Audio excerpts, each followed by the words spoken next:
MC Omari Nash.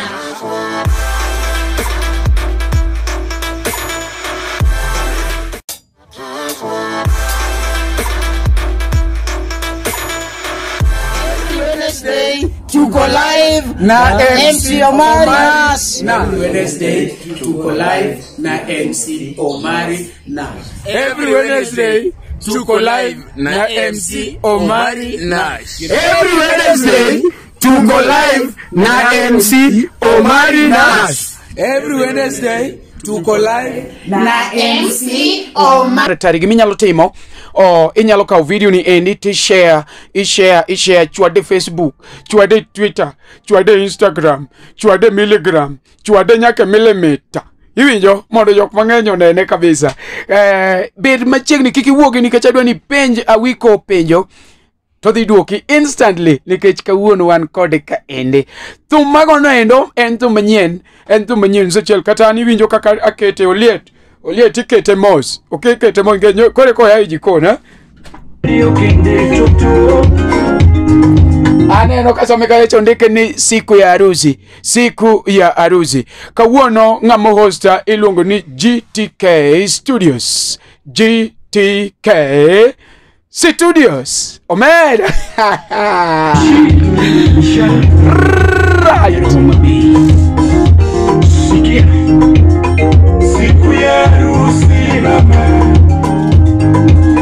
Siku ya harusi. Wewe. Siku ya harusi.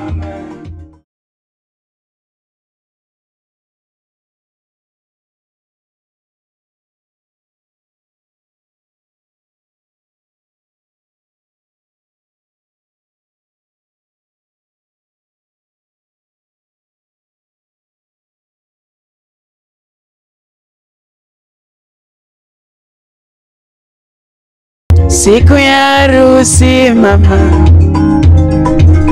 Siku ya harusi mama. Whip. Siku ya harusi mama. Hey. Siku ya harusi mama. Alright, mamol mamos noendo. Mano the title iluongo ni siku ya harusi. Mogogi awiko Hundwe. Maendi en Wednesday edition kaka pile mikelo nigi MC Omari Nash. Kawuono abedo hosted gi one of the famous, one of the greatest. We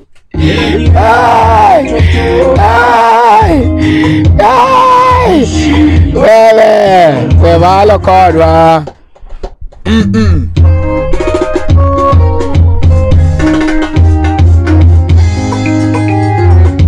The king of lyrics.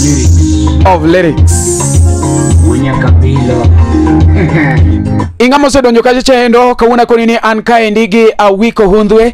Giminyalo timo kakwa time ga pile en ni ka host ng'ato ingama pod ki awiko inyalo dhi kacha e YouTube mare ondik ni awiko Hundwe. Raila Kudinga kose donje telo igone gera iluogo ni siku ya harusi mogo gi awiko Hundwe. Wadwa ni washare video ni endi nikech gimotimo iluongo ni promotion and networking. Omari himself cannot promote awiko and ingama watch imbene kingata chel you cannot promote awiko. Gimitimo and share with your friends so that we have a lot of viewers. A lot of viewers will mean a lot of people will come to know this guy that we call Awiko Hundwe. This is the greatest guy so far that I've ever met, that I've ever come across. He is doing a great job. Kawach kama nkechwan kore to imbere nyalo dhi YouTube kacha ting'eyo sample man go kasane gen thumbe mo radio maendi YouTube kaka nyalo nene ana watch directly from YouTube. Iwinjo koro ma YouTube kaka nyalo nene ma YouTube inado YouTube ne nyaneno YouTube koro adhi akaw thum kama ta select a type pio ni siku ya harusi tagoy. Neno ka juse ndike comment kacha chani bwana Omari wuoyo mang'eny mi wawendo Hey, wadwa neno. Bas, gimomiyo akononi adwani wangni koro wakelonu super sato ni aneno ka saa 4 ni yudo ka jomoko koro hol. Kaka sa neno ka jikono bana mari miwa kari dakikelnwa wiko bwana in wang'ei. Ya uona marach. Bas adwani wakela wiko wadwa ng'iyo ni awiko ni osomo kanye, oya kanye, odak kanye, ang'o motimo Nairobi ka, ere kaka nodonje thum gik moko machalo kamano. Koro thum ni mowinjo matin kasto akele no awiko. The magic touch.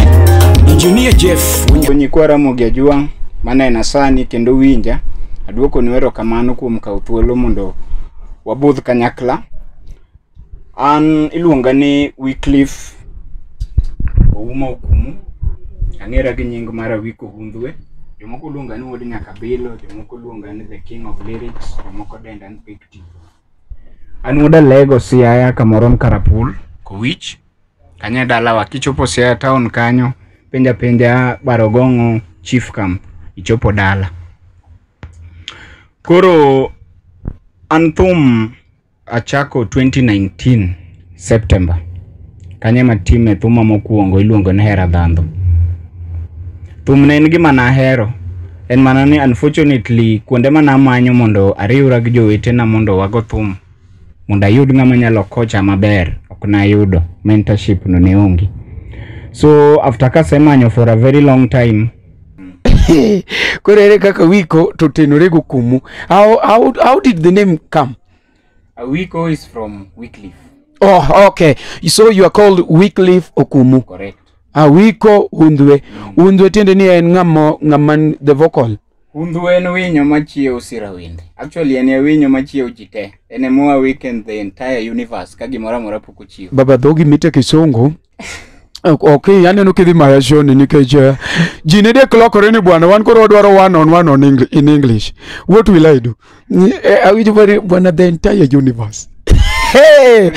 Bas akoni kacha endo ni mawango kawuono ma iluongo ni Awiko Hundhwe. Awiko Hundhwe ogolo wer ma latest miluongo ni Siku ya harusi. Siku ya harusi ndio madwa nakonga wanje maten siku ya harusi.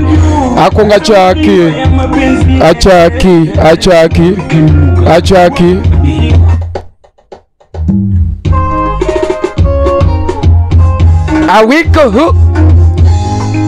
Awiko Hundhwe. Siku ya harusi mama.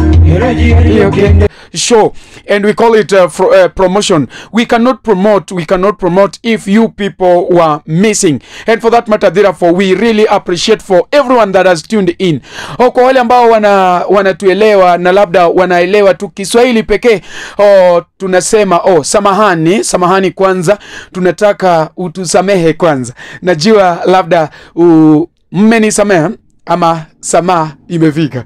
Hey, alakika takima wacho. Lakini tunataka kuambia kuwa leo tuko na msanii ndani ya nyumba anajiita Awiko Hundhwe. Waeza enda pale kwa YouTube usubscribe, na labda unaweza share na wengine marafiki na familia pia. Na leo tunataka kumuuliza maswali machache tu kulingana na vile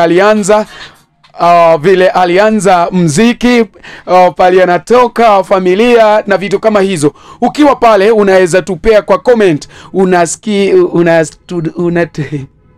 ya Wakiswahili hawa. Unatusi Awiko bwana kwanya kado wako nogene iwinjo wanango kanyo gikiswahili. Gikiswahili wapenjo juogi. Vedere juogi. But meanwhile Americo nini maendi Awiko Hundhwe. Arwa penji matin okikonwa janini matin gethum. Janini matin, how did you begin? Nikech nitie tije mang'eny mine nyalo timo, but why is it that ibedo musician? No chakore nade? Okay, thum en gima nahero. Yeah. Sana. From primary en gima nahero seriously. Yes. Nabedo inspired gi the late Musa Juma. Oh, Musa Juma. So Musa Juma, we can say Musa Juma is your role model. Correct. Musa Juma is Lucky Dube na Thumbegi. Yeah. Angela Chibalonza. Yeah. Emma Jalamo, yeah. Pija Kaele father. So being in a thum kamano. Yeah. I joined university around 2017. But pause. Pause. You are a graduate? Yes, I am a graduate. Ingeni kari mano kawinjora timu ni interview ya boy. Yandra honga katagine. Bwana, you are great. Okay. A field man. A team of business management. Business management. Yeah. Kaniki mumi bwana nini kiti moga promotion mano mingeni anuka anembui tangi yogaji. Ngat mangeni timoga promotion enga ilisha toto togain. Bwana nini bwana sauche lana online ayuduka hundwe beni online bwana. Congratulations.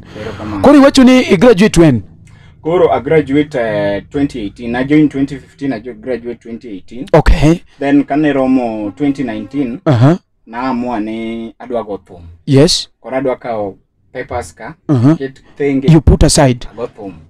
Because purpose ma education ok nimundi teach mani som. Okay. Nimundi youth knowledge. Knowledge I apply whichever field me am one idwa team. Okay. Corona ngi around to being ne na field nyasayo mi agweth maloso thum because I'm a writer anyalo ndiko thuma. To nyasayo go gweth vocals na anyalo were. I decided I want to venture into music. Okay, wacho gite nyasayo go gweth gi sura maji nyane ni stage. Gani nyalo bedo to yonge sura kaka wan ok ni kore. Kaka Jasmine mosie pa pesa ma en go but ka kore die sura. Gen gi wuod ngane gen gi jagine ne. Jabu mala ni luongo ni ngawa but angwa bi yeah oro gima duong mana dwaro na temo manyo band kama band manenya lo accommodate mondo mi atiegra kacha. Yes, but unfortunately akayudo gima na dwaro kecho kiseche tema kimanyo gimoro ti yudoga. So na amwane abo chako kaka an as a wiko hundwe. Then kasetimo gimoro atero njo pinta nyiso gin koro this is my product. Winje nadi ko anyalo dhi mbele ko sawera go. Ichalo ngamono timo sample. Correct.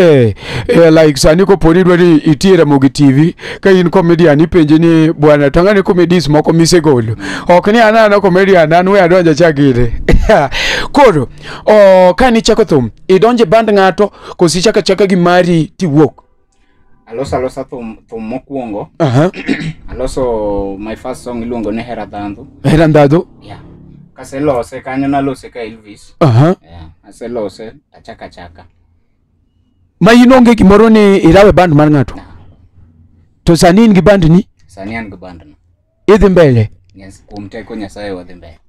Anazi yudo tich baba kikiweka an poda unge band and wabedo mana promoted. By the way, all the promoters outside there jok momako awiko hundwe. Promotion does not mean ni imengato pesa. Promotion entiende ni sami winjo thumba wiko, you've really promoted that person. Sami watch comedy marumari, you've really promoted that person. Kawuono an kaendi apani kingi agoga ma ilungo ni Brandi Totora Mbanya. Manobe is a great promoter. Ilungo ni Brandi Totora Mbanya promoter 001. Promoter bwana adwano udhira wiko. Binge Brandi Toto. Tange. Unitie kako usiwuo kode kata matin? Wasewuo matin. Koro adwani wawuo kode mang'eny. Brandi, tafadhali najua kwa mara nyingine tena tunarudi kwako, tunakuambia huyu pia ni wetu. Awiko hundwe. Ngata maneno outside there. Kiki wachi ni Brandi Tote mangu emonu wawuo kende. Oscar Magige mawuodwa. Ogweno governor mawuodwa. Jasmine. Jasmine kiwinyo kaluongi kuma jo pesa nitie ngeni imbe kori ngamali. Jasmine mawuodwa. Ngata outside there. Our fans we really appreciate wako nini wiko. Iwinja kaka nogine bwana konjogi kumea itu gisombi matin kechingeni samoro jo moko neno ni kawani oangla ka. Ni mara magi jok mapinyo bago. Magi jok maunge kaka gikonyre gionge gi papers. Koro adwa ni kon gisombi matin. Kichako sikul. Ichake sikul mane? Achako anasomo dala. Somo dala? Somo dala primary te, somo dala high school te. Yeah. Nairobi adonje kabiro join university. Okay. Mane mumi wako ni ngama watch from home. Work hard. Koponi nyathi school work hard. Don't watch ni ati ni wanu wabedo kako mari. Ana follow married to the lad. Mumi wakele sangwen ka you say study. Go and study hard so that if you've never come to Nairobi, why don't you come when you are coming to join university? Maningeni kora moko Kesongo. Why don't you come when you are coming to join university? Huh? To any student outside there, you've heard it from Awiko Hundwe. And now I'm very serious. Saying English loudly. Speaking with my microphone, that if you are a student outside there, that your parent is really suffering, toiling to pay you sukulufi, don't joke. Don't joke. Anya katakalo kamera ni machua di dalaka nyuko ni walo. Winjina wiko ubiru mana Nairobi kadhi university. Nonsense. Paracetamol. Punda mgonjwa wa yanyi Kiswahili. Aya, manone pole uwe student nikechangeni nitie fans na nyaka mane school. I really appreciate you. Now, koro isomo dala kanye ngeni samiwacho ni dala tu wiwil ni watewa jogwengu jok mani nigi joge kiai bwana dala kanye kaka sewacho mokuongo amud Karapul ku wich se Lego koro asomi school miluongo ni Achage Primary. Yes. Kanye Machake high school atimo Christian high school Cristiano town kanyo. Yeah. Okay, koro Ajasiaya Ijagwenge enda. Correct. Ijagwenge Opija Kaeli Ruedhi madongo. Ijagwenge Musa Jakadala. Giwinjo kwa wacho gini. Bwana ujo mosedhe mbele unemo unyalo makowa. Toko kumakowa tuwa biro mbele. Mano gima medo konuji. Inga mosedhe mbele ineminya mako ngama ya chien. Toko kemake ngeno biro. Kori ngeni ko biro to ngeni en your competitor. Toko pone make mu biro mbele kanyo to ngeni en felo. Kikwa uondre. Kopone inga mosedhe mbele toke mako wadu ngeno biro to biro ka en your competitor. To kopone make to biro ka en your fellow. Mani nge kata imba koni kecha ngeni dhedhe mbele. Koro koke mako ngato ngeni nyithindo mabdhia ngi. Duo mi competition ma serious. Koro kitieko sikul. Isetieko. Idhi join university. Angomo no bire mind nini bwana. Aware ne papers. Because mondo miwe papers means nitie gimono bire pachi. Nitie kaka you talk to yourself or you talk to a group of people. Kana chako ngeni after school kacha. Yeah. Na manyo teach. Na tiyo tija moro. Yeah. Masomo cha. But ngeni thum nigi gimora chien. Yeah. Thum en gima kosedonjo kuomi. Juogi. Babu pingal. Nyakitimu kaka juogi dwaro. Koro in short, Jolemo wacho ni it is a call. So you are called by the spirits. Awiko, yani nendo to giluongi. Awi. Ilongo na awiko. Wewe.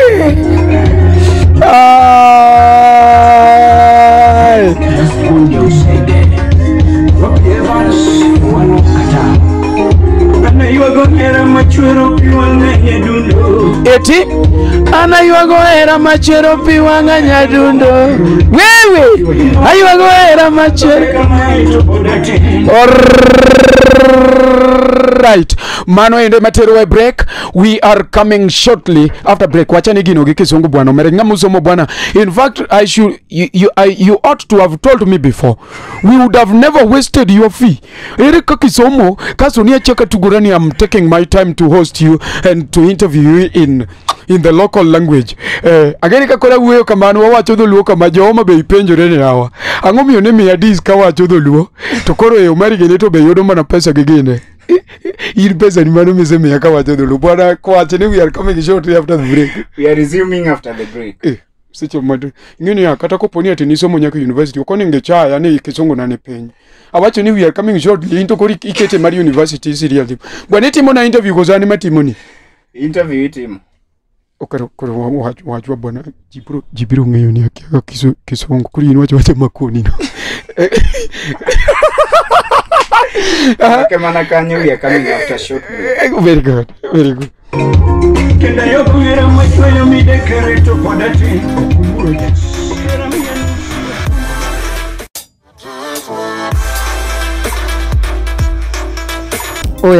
Oya ni Wiliwaze aka the most seducing Ajer aka the most romantic boy in the world mazee. Nilikuwa nataka tu nikuambie every Wednesday tuko live na MC Omari Nash. Ama ni aje? Ni hivyo bana. What up people manze, hii ni DJ Pin 254. Na kama kawa every Wednesday tuko pale live na MC Omari Nash.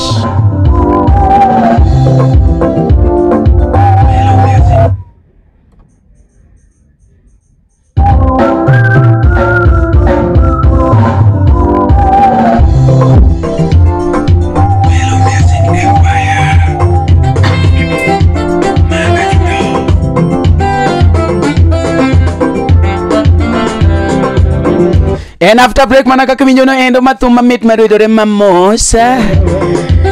Iluonge kaja chani Awiko Hundwe mar sikul Melo Music Empire Official Audio.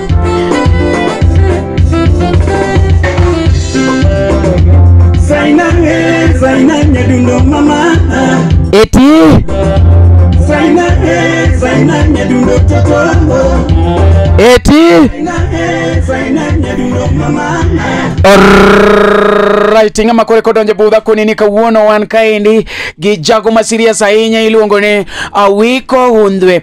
Awiko Hundwe osegolo thumbe mang'eny kabisa, kendo king'iyo batha ka endi biro neno ka I watch directly from his YouTube channel. It's called Awiko Hundwe Official. For those people that want to promote this guy and not that one, it is a request to all of you that have tuned in that, you know, if you promote someone, you also promote yourself, especially if you know you are an artist or maybe you have a passion in arts. Then for you to go ahead, you have also to promote others, and that's why today in the house we have Awiko Hundwe. Manakaka rumo ketam ne wane break maduong mokalo lakini koro orumo kendo koro wadhi mbele gi penjo kacha cha endo ing'ama osedonje budho kacha goni erokamano ahinya to our promoters Brandy Toto, Belinda Okech, Mary Anna and any other person. We say we really appreciate you. Here is my guest of today. I don't know whether cameraman can show you the guest of today. Wow. He is called Awiko Hundwe. Awiko Hundwe, king of lyrics. Mawatu gono endo maniluongo ne Hera School. Zaina nyadundo toto. Eti Zaina mama.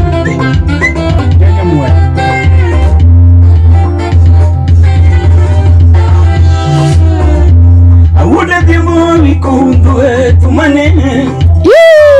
Awuda pitanya kwari jobino kawuono godhiambo. Chipokala yomba wabiro gimbi tomae Hundwe.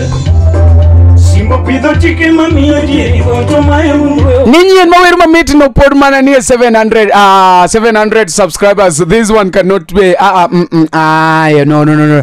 Let's make this guy to be in over 1K. And it will be a celebration. I think Awiko, when you reach there, ensure that you come back here and appreciate these people. I know you'll appreciate them, okay? Ensure that you'll be here to appreciate them for what they've done. We are only remaining with 300, and so I know we have different and serious promoters that can make it to be more than that. And so anywhere you are, from where you are getting us, please do something. Go there, subscribe, share, so that we get more than 1,000 subscribers. We want to see this guy going far. Bwana Awiko konjogi bwana negi subscribe bwana 700 no bwana wirumi no kwangimigi anela inachel kaka udhi no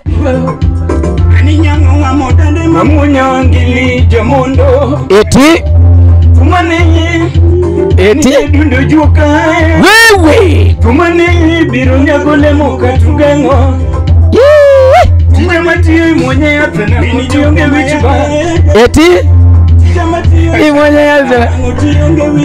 Alright. Oko kachacha ni totije motiyo timu mwenye yapena nango tu yionge wichiba. Bwana konjogo subscribe Wadong mana just 300 kende tunafika 1K. Wamigi ane day so di 24 hours is enough. 310 bwana 310 bwana subscribe rugini just search Awiko Hundwe Official. Subscribe mano kende maeni iluogo ne Wednesday edition kaka pile mawango kae en Awiko Hundwe ne podwa dhi gi questions moko gimadwa na penji en niweyo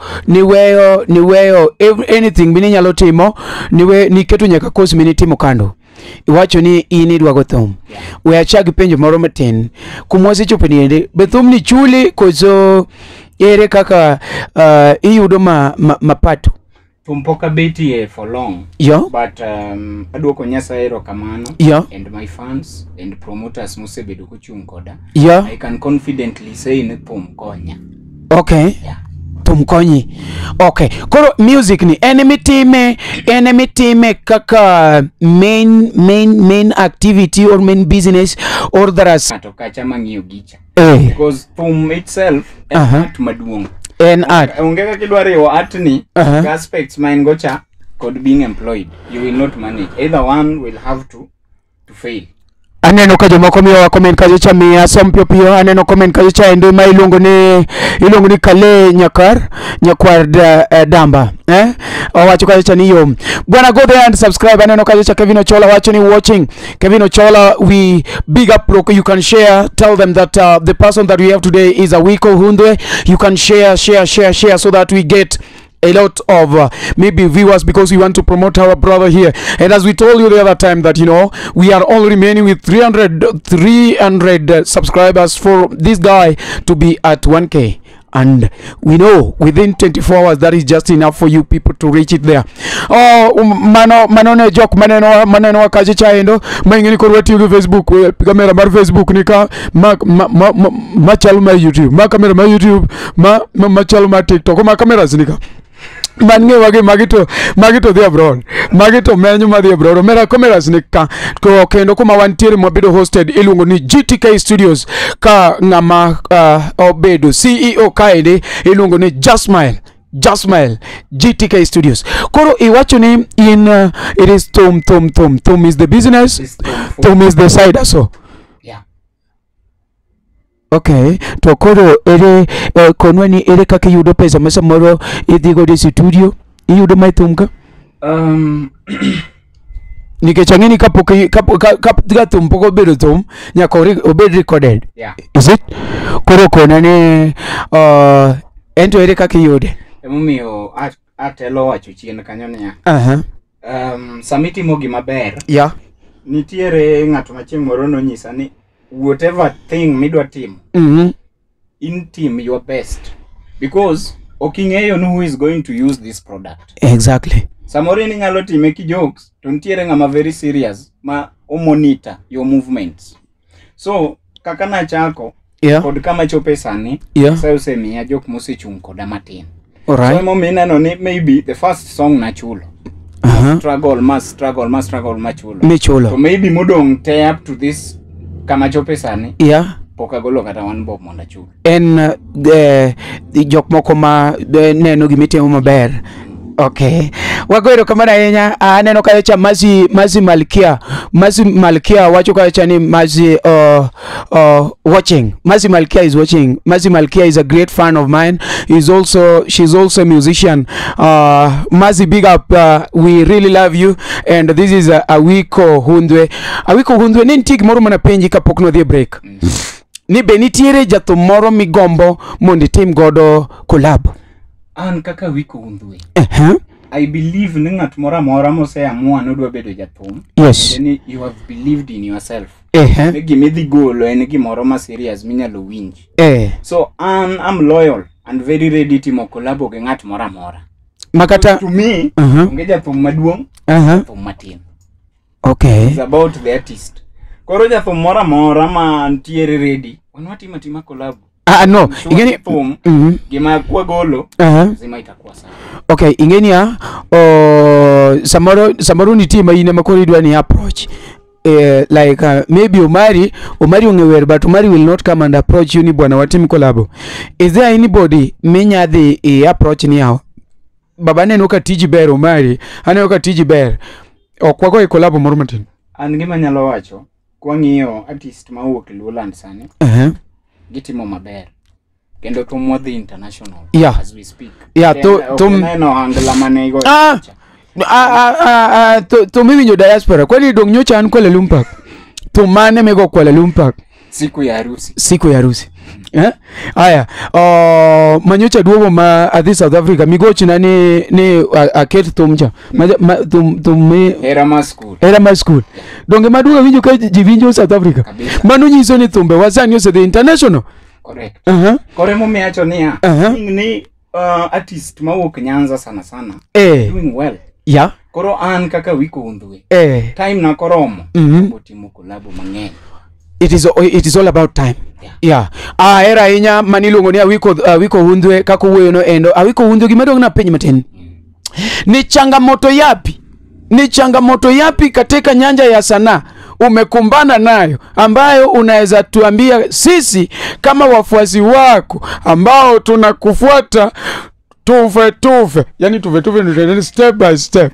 Ni changamoto yapi unakumbana nayo kama msanii ambayo sisi kama wafuasi wako inafaa tujue, hata kama tunakufuata tunajua huyu jamaa anapitia changamoto kama hili na yale. Kiswahili. Thum. Gekaka ng'e matin. Yes. Kase time matin. Yes. Mana just like any other field. Japuri, bed daktari, bed japuonj. Yes. Bed gi challenges. Bed gi berne. Thum nigi challenges mang'eny. Masa moro kwachako wacho sani ok wanyal tieko. Yes. Bed a full topic. But gima duong' kuom challenges gi en achiel. Chon dawa ne nyisaga niya. Yeah. Kapo ni puro. Tiyudo gunia 10. Itero dala. Yes. Chieng' no imori timo sherehe. Ichaki dok the same puodho cha ukiwilo puodho ichaki pure. Yes. Mikomo, midoyo, mitimo all that. Yes. Tiyudo gunia achiel. Iwe bedo japur. Mano kiweyo to kijapur. Pas. Mano tang'eyo. Koro. As much as challenges to nitiere mang'eny. Isa amua ni go thum kata ni timo field mora. Don't focus on the challenges. Focus on progress mari. Okay. Mondo ichopi progress, challenges are part of progress. Okay. Yeah. Mana kar challenges kanyo. Pokabiri advantages. Mana kar challenges kanyo. Iwacho ni thum kaendi jo thumbe yuare o nitie jo mok dwar gi mang'eny. Ng'ato moro nonega ne yudo ka ng'ato kore konde ko thum achiel to wacho stage ya sasa hii ni haters wangu hii ni yako to kata haters go penjo ni awato manga mo hate ni. Yani jipor ga yani kata haters go kiae to eno sebedo gi haters. Koro imbe hin gi haters e field ka gigiminya kono haters kozo indu juerita.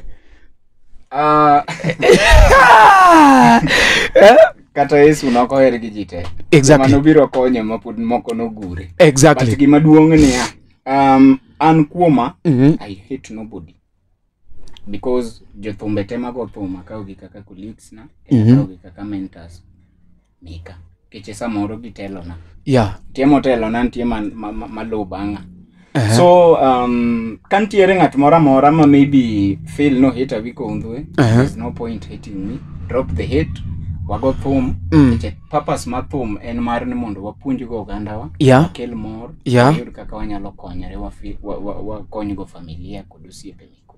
Exactly. So there is no point ma hating Nyawadu maybe because they maber. Kum tek makineno ka Nyawadu yudo breakthrough. The best thing you have to do is just to support. Simple. Not exactly thum, but sana. Yeah. Sana in general. Iyudo ka this field ka to bed mananga mago comedy mondo mi yud ng'ato wuoga gi content moro. Yeah. Mogo makinyo chako go moro, it is very difficult.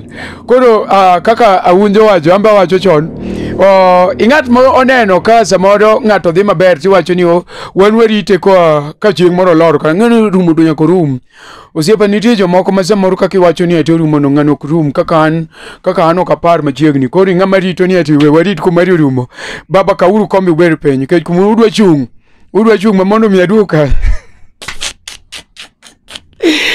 Bas ndani ya nyumba kaendi ako nini kawuono wan gi Awiko Hundwe mana kaka winjo no endo. Awiko Hundwe osegolo thumbe mabuora iluongo ni thumbe buora kendo ene makawuono wan kode kaendi osekonwa nonro mare kaka nochako thum kaka kumosechope o steps mosegoyo to gi jok moko mosechung kode achiel ariyo adek mana kaka winjo no endo. Ing'ama neno wakacha inyalo miyo wa comment mari kaka iwinje koso kuonde moko points moko mineno ka kwatimo ni maber kata kuonde moko mabe watimo maber inyalo puoyo nikech dhano to onge ma perfect. There is a guy monokona ni there is no perfect human beings on this earth.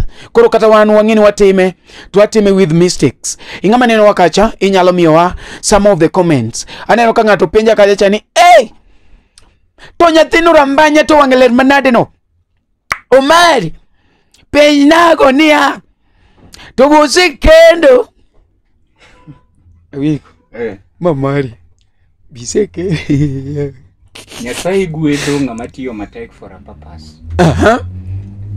Penjiri en niya, idwa Nyasaye omiyi mwandu te mani pinyni to in kendi itergi kanyo. An agoyo thum matek because I have a reason. Aside being talent, it's business. Aside being business, atimo ohala no mondo ayud profit mondo akonygo joga. Tiende na I'm blessed with a wife and a kid. Man to kill one marai. Okay. The guy was in a team attack on town. Ganama. Take more Magaraka Bwana to camera, the embell. You penjere bueno. Bwana mando korora. Yini waje. Meanwhile, okowuoyo maber kata unu winjo. Okowuoyo maber. Mazi. Kevin. Bwana ngano okowuoyo maber bwana. But meanwhile, owacho gima kare, owacho gima neno, ni en godo. Kori nyako mono watch rana we ni ati Awiko nigo. Continue watching yawa. Koro gimoro ni Awiko senyombo ni dwa mi. Okay. Koro kadanga pinyi matin. Vision mari gi thumni.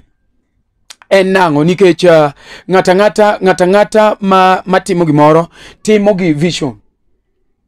Plan mari kata lamo kwayo mari ka Nyasaye sani duoko ji. En lamo mane ma ine gombo. Iwinjo kaka an lamo mara arware MC Omari Nash to be a company. Iwinjo a company so that I can employ some few people. Sani an gi jok mang'eny makonya. I have my director, by the way. I have my manager. There are so many, but I don't pay them. Give volunteer to nigi konyo mari chieng moro ko chopo kumoro.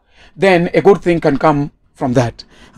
Koro an mano lemba ni MC Omari Nash as the Nash Arts and Theatre to be a company manyalo employ somebody mangato dakadaka ni bwana anatiyo ka Nash Arts and Theatre anamako kamera anatiyo ka Arts and Theatre ana settle lights. So in lek mari maduong music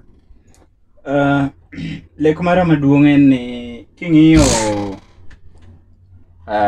joluo ang'iyo joluo wan gi gift mar we nitiere jok man gi talent kabisa dongo kendo mabeyo moingo kata samoro mara ama mek jok moseng'ere. Exactly. But gima gikoso en opportunity. Ionge platform. Samoro inyamanyo platform no mi end up ni itieko safari ni mapiny kokiyudo platform cha. Platform ema gini ahinya. Koro lek mara maduong' en ni ka chieng' moro Nyasaye oketa kamoro maber. Tan bende ayawie kata ken mana Pek Tipo Music Empire. Pek Tipo? Correct. At least mondo mi wakonyre gi jok man gi talent but gionge platform. This guy is very creative. Mano mana lek mare nying Pek Tipo. The heaviness of a shadow. Correct. Hey! Cause of the weight of a shadow. Whichever way. Jomosomo wacho ni whichever way. Any can do. Okay. Any can do. Jomosomo. Whichever way. Any can do. Mano lek mari at least imbe ibede gi platform moro mangato can come to. Yeah. Okay. Ingama winjowa man batha kaendi mineno hand samne ma iluongo ne Awiko Hundwe osegolo thum masani trend kabisa and thumuno keto some few hours ago and it is having several, it is 2K plus viewers. To Awiko Hundwe dong git ji 300 kende Monodon Kaja Alovo. Angamonoa take this opportunity to promote our own Awiko. Awiko ka watieko aneno ka kachacha koro wasedhi mang'eny. Adoni ka ukinde ni endi mondo iwuona gi jogi. Ka udake momatin uwo gi fans ni address them. Friends, those people that have been supporting you. Those people that we are introducing you to them for the very first time. Tell them at least a word that will enable them to promote us so that we grow together. Kapo kitimo kamano we arwaka Honorable Michael Simba Junior Ebuda. Michael Honorable Bwana une honorable bwana ne an kage jago ma serious ma iluongo ne iluongo na Awiko Hundhwe. Awiko Hundhwe is a great guy. Ogolo thum manyien bwana, donje YouTube kachicha bwana, honorable Michael bwana, mondo tim gimoro. An mawuok kode ni an iluonga no Mari. Ambi nyalo timo kamano kigino gi pesa. Anto timna kamano gi pesa bwana. Koro Awiko wuok kode bwana. Wuok ka honorable poko wuok kachicha Maisi be poko wuok. Ngeni gen they are people man ngigine. An gima daher wacho maduong' ni ji tema osebudho kodwa kata joma iko tune sani ma en Awiko Hundhwe, iluonga the king of lyrics, nyalo luonga Pek Tipo, nyalo denda wuode nyaka bilo. An jathum, awero hangla. I'm from Alego, Siaya, Cameroon, Karapur, Kowich. So far segolo the first album nwasetieko Herama School, oting'o thumba boro kacha. Currently we introduce the album 2 mawagolo single ne achiel which is doing well sani iluongo ni Siku ya Harusi. Gima kwayo maru maduong' sana in support makwayo maduong' kindly donje YouTube channel kacha mara search Awiko Hundhwe official. Ibo neno kamoro mondik ni subscribe, kindly subscribe, and after listening to the song Komori, leave a comment and share with your friends. Kitimo na kamano ngamachielo botimo kamano, the world will be a better place for all of us. Kikwe support need, sami support ama chopo kamoro an be mako ngamachielo to wadhi mbele gi maisha. So erouru kamano kabisa to my fans, keep tuned, to the promoters erouru kamano kuom chung koda motegno up to this moment, to my producers and every other stakeholder. Aduoko nwero kamano, and Awiko Hundhwe is here to stay, to malo nyaka wachop. Wabo chopo nikeche wan gi ruoth. Eruru kamano. Anna keni interview ni duong' mana kama. Osechope stakeholder. Stakeholder umbe dunginyo ko wuok odu. Yo nyesechiel makare dak ni kona nigi ni duong' kora rwak koti. Stakeholder. The show of today is fully sponsored by Brandi Toto Rambanya. The show of today, it is fully sponsored by Brandi Toto Rambanya. Kineno light kaber. Anongene kineno kan ka Jasmile kaendi ngene Brandi Toto sechule anabira kineno ka kamera ler manungene kamech Brandi Toto Rambanya. Mano an gono endo maniluongo ne Awiko Hundhwe, wadhi keto thumachiel mwatiko go shoni endi ing'ata mono tiuni in wagoni ero kamano kabisa. Adwa ne aket thumachiel matin bwana ere thum mar mori ahinya ei thumbe ni man kage Ket negi thum manyien no matin. Aket thum manyien ne. We wacho ni thum manyien ni iwacho title kasto koro giwinjo nikech ing'eni kiwacho ni thum manyien ni thum onge chieng' mane uti. Dongi winjo ka osito kale podego nyaka sani ole mandeti. Koro I believe on my side ni onge chieng' mane thum ti. Yeah. En mani ine minyago ole masani, but kaka kicheko some words idhi yudo ka jomoko nosebero some words e thumbego. Mano tiende ni achaka wuoyo gi ng'ato mawacho ni Omari okwalo thuma. Akwalo thuma atero kanyo to jiwinjo. Thumi akwalo atero kure. Omari odhege thuma kure. Ng'amo kwalo thumi en ng'amo kao odhi okete ufa winjo ge nyithinde iwacho ni Omari okaw gine. To gima keto jopiny te winjo mano gimoko kon. We arwake budho Sami Wuod Ugenya wacho kacha ni asemolo ba. Karibu sana Sami Wuod Ugenya, karibu sana. We really appreciate bwana. Sami Wuod Ugenya bwana, ini ng'amo siepa bwana. Ilali ni Omari kama nango bwana. Karibu sana. Wan kage ng'anene, wan kage Awiko. Awiko is here with us, and today we are hosted by the so-called GTK studio. We walk at the baba, walk at the one. Yes, mano to makore ko wuok jikon. To makore ko wuok jikon. Inano ka chokolod iniwer anachiwo backup. Iwer anachiwo backup. Mondo next time, next time kori ng'eyo ni kidhi golo thum to Omari nyalo chiwo backup. Ng'eyo jo thumbe mang'eny kiaga na chiwo backup. Koro miya. Wakwong wako ka onge gino. Siku ya harusi mama. Okay, manu koro ke Siku ya harusi mama. Aniwelo pongo dala siku ya harusi mama. Aniwelo pongo dala siku ya harusi mama. Omera wekoro wagoe gibit. Siku ya harusi mama. Mike yo. siku ya harusi mama. Mane luongo ne Mike Otis. Siku ya harusi mama. Dongi neno kanya chogo ji bang'eyo. Winje kaka chogo ji. Waruka ni weru jen mondo wachogo jogo. No. We love them so much because they have tuned in. They've taken their time to tune in. They've taken their time. They've taken their time to tune in. Yo, kikune maraj okela kuma kietiyo. Akietiyo gagigini. Koro ema chanda matin. But Otis kiki wuok ine mo miyo wechoro thum ni jien. Ma?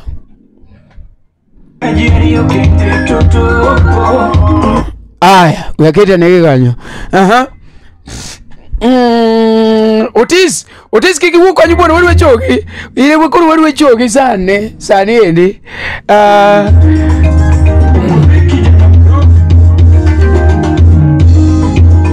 Siku ya harusi mama. Mike Otis yo. Siku ya harusi mama. Ai masi malekea. Siku ya harusi mama. Honorable Ngacha. Wewe. Siku ya harusi mama. Kale Nyakwardamba.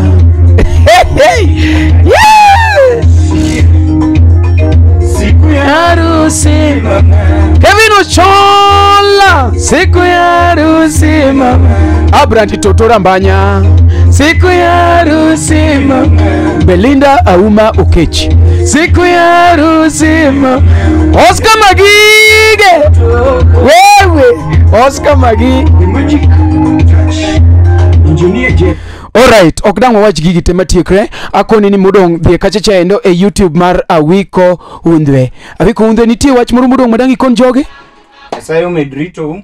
Keep supporting Awiko Hundhwe. Yes. Maro ngamuso mutu wechene ten. Nyasayo medrito keep supporting Awiko Hundhwe. Awiko Hundhwe kwa tieko shoni. Adwaroni iwachnia. Every Wednesday tuko live na MC Omari Nash. Tony Cage by next year. Wadhi bedo gigi mwaluongo ni Wednesday one-on-one super sato. In wachuoko kuomi data between Wednesday to Saturday. Inere mineno ni waketi gini. Nwaneno ni waketi Saturday. Keji wachu ni Wednesday wadhi teach.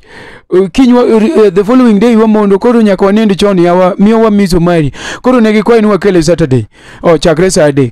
Koro wanu wakele show ni chakre Saturday. Waluonge ni one-on-one super sato as from 9 p.m. What do you say? Do we maintain the Wednesday or we take it to Saturday? To make it tere Saturday, to time nyakidua kupinyi matini. Donge wakete ni wakete ginene. Wakete Saturday. Kechuma tubiro ka sangwendo. Wino ka zani kuro en ichola o sauje. Kuro onya bet maber. Nya bet maber. Okay. Bet maber. Odi bet maber. Bas kare kuro konjoge ya every Saturday tuko live na MC Omari Nash. Bas maka kuwinjo no. It is one-on-one every Wednesday. No, every Saturday. Omari Nash. Kuro super sato. Macho. Manyen wacho ni ya. One-on-one super sato. One super sato. One and only MC Omari Nash. As from 9 going on. Omari nyeza chelanga uso muriye komera. We worship you, we glorify your name Jesus Christ. Momi okoro wachopo kani to infan marwa imbe wapaki. Let us meet next week. Kabisa.